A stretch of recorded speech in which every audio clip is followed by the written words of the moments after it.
আসসালামু আলাইকুম viewers, welcome to Tamanna's kitchen. চলে আসলাম নতুন আরও একটি মজাদার রেসিপি নিয়ে। আমি আজকে আপনাদেরকে তৈরি করে দেখাবো খুবই মজাদার ডিম পান্তোয়া বা ডিম সুন্দরী পিঠাও বলতে পারেন। তো এই পিঠাটা বানানোর জন্য প্রথমে এখানে আমি একটি ডিম নিয়ে নিচ্ছি। তারপরে এখানে আমি দিয়ে দিচ্ছি 1/4 কাপ পরিমাণে চিনি। এখন এই ডিম আর চিনিটাকে একটি হ্যান্ড উইস্কের সাহায্যে খুব ভালোভাবে মিক্স করে নিতে হবে। আমার রেসিপিগুলো যদি আপনাদের কাছে ভালো লেগে থাকে তাহলে অবশ্যই আমার চ্যানেলটি সাবস্ক্রাইব করে আমার পাশে থাকবেন। আর ভিডিওটি দেখার আগে একটি লাইক দিয়ে ভিডিওটি কন্টিনিউ করবেন। তারপর এখানে আমি 2 টেবিল চামচ দিয়ে দিচ্ছি গুঁড়া দুধ। দেওয়ার পর এটাকে আবারও খুব ভালোভাবে মিক্স করে নিতে হবে যতক্ষণ পর্যন্ত না চিনিটা গলে যায়। চিনিটা গলে গেলে তারপরে এখানে আমি 1 কাপ পরিমাণে দিয়ে দিচ্ছি ময়দা।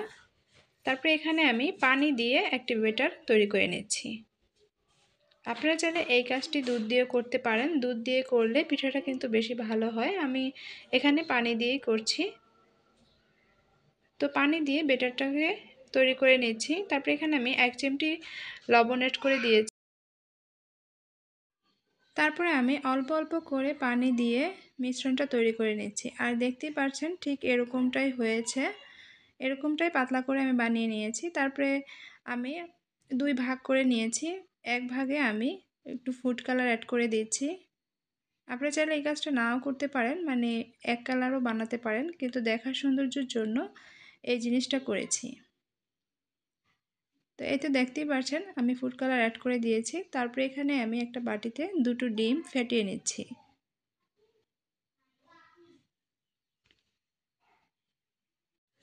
ডিমটা আমার ফেটানো হয়ে গিয়েছে। তারপরে একটা এরকম ফ্রাই প্যান নিয়ে নিয়েছি। তার মধ্যে আমি একটু তেল দিয়ে দিয়েছি। তেলটা দেওয়ার পর এর মধ্যে আমি ডিমটা দিয়ে দিয়েছি। এখন আমি এই ডিমটাকে ভেজে নেব। তো দেখতেই পাচ্ছেন আমি ডিমটা কিভাবে ভাজ করে নিচ্ছি। আমি ঠিক এভাবেই ডিমটাকে ভাজ করে নিচ্ছি। এই তো দেখতেই পাচ্ছেন ডিমটাকে ভাজ করে তারপরে আরেকটু ভেজে নিয়েছি। এখন আমি ভাজ করা ডিমটা এক সাইডে রেখে দিব।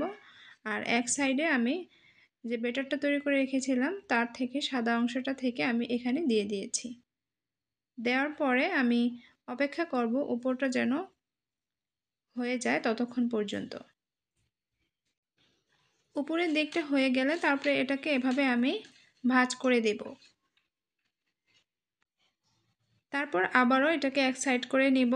করে আমি আরেকটু তেল দিয়ে দিয়েছি। তারপরে যে আমি গোলাপি কালারের ফুড কালার দিয়ে যে ব্যাটারটা তৈরি করেছিলাম সেটা এর মধ্যে দিয়ে দিয়েছি।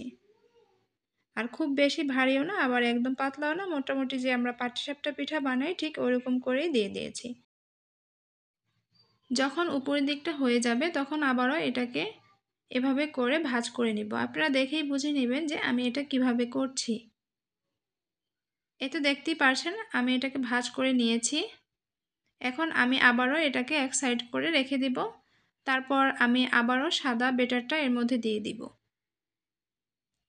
এরকম করেই আমি প্রত্যেকটা লেয়ার তৈরি করে নিব।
আমার পিঠাটা তৈরি করা হয়ে গিয়েছে, মানে আমার সম্পূর্ণ ব্যাটারটা শেষ হয়ে গিয়েছে। আর আপনারা দেখতেই পেরেছেন আমি কিভাবে করেছি। এখন পিঠাটা আমি নামিয়ে গরম থাকা অবস্থায় এটাকে কেটে নিব। এই তো দেখতেই পারছেন আমি ঠিক এরকমভাবে এটাকে কেটে নিচ্ছি।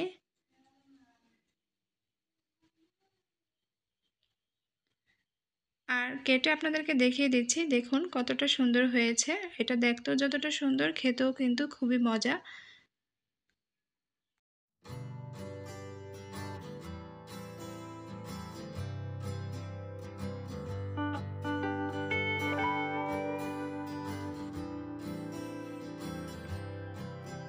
অবশ্যই বাসায় এভাবে ট্রাই করে দেখবেন। আশা করছি আজকের রেসিপি আপনাদের কাছে খুবই ভালো লেগেছে। তাহলে আজকের মতো এখানেই বিদায় নিচ্ছি।